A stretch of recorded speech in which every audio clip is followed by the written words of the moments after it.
Hi guys, അപ്പോൾ ഇന്ന് എൻ്റെ മാളുക്കുട്ടിയുടെ കല്യാണമാണ് കേട്ടോ. ഇന്നെന്ന് പറയുമ്പം ഈ വീഡിയോ ഞാൻ എടുത്തത് സമയത്തല്ല ഞാനിതിപ്പോൾ ഇടുന്നത്. ഏകദേശം ഒരു മാസമായി മാളുവിൻ്റെ കല്യാണം കഴിഞ്ഞിട്ട്. വീഡിയോ എഡിറ്റ് ചെയ്യുന്നതും വീഡിയോ ഇടുന്നതൊക്കെ ഞാനായതുകൊണ്ടാണ് ഇത്ര ഡിലേ ആവുന്നത്. മാളുവിൻ്റെ കല്യാണത്തിന് മാളുവിൻ്റെ മേക്കപ്പ് ഫുള്ള് ചെയ്തത് മാളുമായിരുന്നു. അതുപോലെ എൻ്റെ മേക്കപ്പും ഫുള്ള് ചെയ്തത് മാളുമാണ് കേട്ടോ. നമ്മുടെ മേക്കപ്പ് എന്ന് പറയുമ്പം ഇത്ര ടെൻഷനുള്ളൊരു കാര്യമാണ്. ശരിക്കും നമ്മൾ വേറൊരു മേക്കപ്പ് ആർട്ടിസ്റ്റിന് കൊടുക്കേണ്ടതാണ്. പക്ഷേ മാളു ഓൾറെഡി മേക്കപ്പ് ആർട്ടിസ്റ്റാണ്. പുള്ളിക്കാരി അത്ര കോൺഫിഡൻ്റ് ആയിരുന്നു, ഞാൻ തന്നെ എൻ്റെ മേക്കപ്പ് ചെയ്യും എന്നൊരു കോൺഫിഡൻസ് ഉള്ളതുകൊണ്ടാണ് നമ്മൾ പുറത്തുനിന്ന് ഒരാളെ വിളിക്കാത്തത്. പക്ഷേ അത് ഭയങ്കര സ്ട്രെസ്ഫുൾ ആയിട്ടുള്ളൊരു കാര്യമായിരുന്നു. പക്ഷേ അത് മാനേജ് ചെയ്തിട്ട് അവൾ കറക്റ്റ് ടൈമിൽ എന്തായാലും എന്നെ ഒരുക്കി, അവളെ ഒരുക്കി. അതുപോലെ ചേട്ടൻ്റെ മേക്കപ്പും ചെയ്തത് അവൾ തന്നെയായിരുന്നു കേട്ടോ. അപ്പോൾ അങ്ങനെ എല്ലാം ഭംഗിയായിട്ട് ഏകദേശം കറക്റ്റ് ടൈമിൽ നമുക്ക് ദക്ഷിണയൊക്കെ കൊടുക്കാൻ പറ്റി. അങ്ങനെ അമ്മയ്ക്ക് ലാസ്റ്റ് ദക്ഷിണ കൊടുത്തിട്ട് നമ്മൾ പ്രാർത്ഥിച്ച് അങ്ങനെ വീട്ടിൽ നിന്ന് ഇറങ്ങുകയാണ്. അതിന് മുന്നേ ആയിട്ട് കുറച്ച് ഫോട്ടോസും വീഡിയോസൊക്കെ നമ്മൾ എടുത്തു. അത് കഴിഞ്ഞിട്ട് നേരെ നമ്മൾ ഇറങ്ങാൻ വേണ്ടി ഇരുന്നത് അമ്പലത്തിലോട്ടാണ് കേട്ടോ. ചേട്ടൻ ഓൾറെഡി അമ്പലത്തിൽ എത്തിയിട്ടുണ്ടായിരുന്നു ആ ടൈമിൽ. അപ്പോൾ അവരവിടെ ചെന്ന് കഴിഞ്ഞിട്ട് പയ്യെ നമ്മൾ അങ്ങനെ പോകാമെന്നാണ് വിചാരിച്ചത്.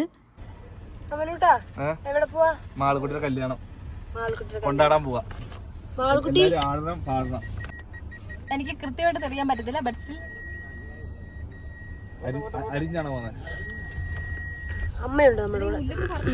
അങ്ങനെ നമ്മൾ അമ്പലത്തിലെത്തി കേട്ടോ. അമ്പലത്തിലെത്തി കഴിയുമ്പം നമ്മൾ ചെറുക്കനെ നമ്മൾ അമ്പലത്തിലോട്ട് സ്വീകരിക്കുന്ന ഒരു ചടങ്ങുണ്ട്. അത് പെണ്ണിൻ്റെ ആങ്ങളെയാണ് ചെയ്യേണ്ടത്. അപ്പോൾ കാലൊക്കെ കഴുകി മാലയൊക്കെ ഇട്ട് വേണം നമ്മൾ സ്വീകരിച്ച് അമ്പലത്തിനകത്തോട്ട് കയറ്റാൻ. അപ്പവും ആകാശവുമാണ് കേട്ടോ ചേട്ടനെ അങ്ങനെ സ്വീകരിച്ചത്. അങ്ങനെ സ്വീകരിച്ച് നമ്മൾ നേരെ ചേട്ടനെ അമ്പലത്തിൽ ഗുരുമന്ദിരത്തിലാണ് നമ്മൾ കല്യാണം നടത്തിയത്. അപ്പോൾ ഗുരുമന്ദിരത്തിനുള്ളിലോട്ട് ചേട്ടനെ കൊണ്ടുപോയി. അത് കഴിഞ്ഞിട്ടാണ് ഞാനും മാളും ഞങ്ങൾ ഇറങ്ങി വരുന്നത് കേട്ടോ. ഞാനും മാളും ഞങ്ങൾ കുറച്ച് ഗ്യാങ് ഉണ്ട് ഗൈസ്. അപ്പോൾ ഞങ്ങൾ അത് കഴിഞ്ഞിട്ടാണ് ഇറങ്ങി വരുന്നത്. അപ്പോൾ ഇതാണ് മാൾക്കുട്ടി.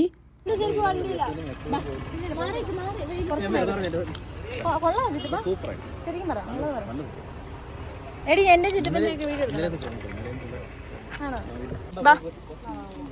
അങ്ങോട്ടല്ല അങ്ങോട്ടല്ല.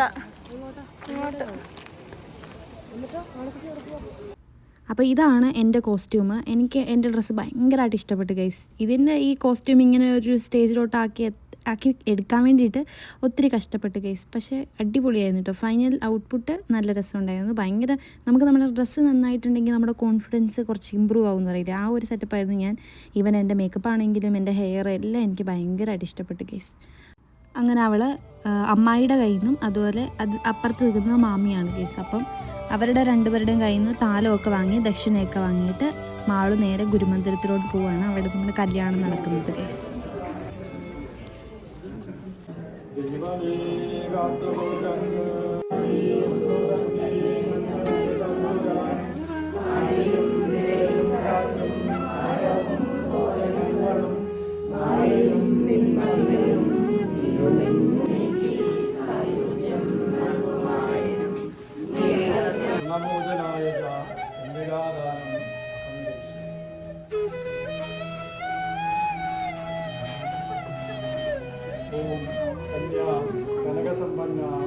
സർവാഭരണഭൂഷിത സർവഭൂത സാക്ഷിണ്യ സർവദേവത ഇമാം കന്യ ഉപാസ്യാമി പിതൃണ കാരണായ.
അമലു ഹായ് പറ. ഹായ്. അപ്പു, നിമി, കുഞ്ഞാളു.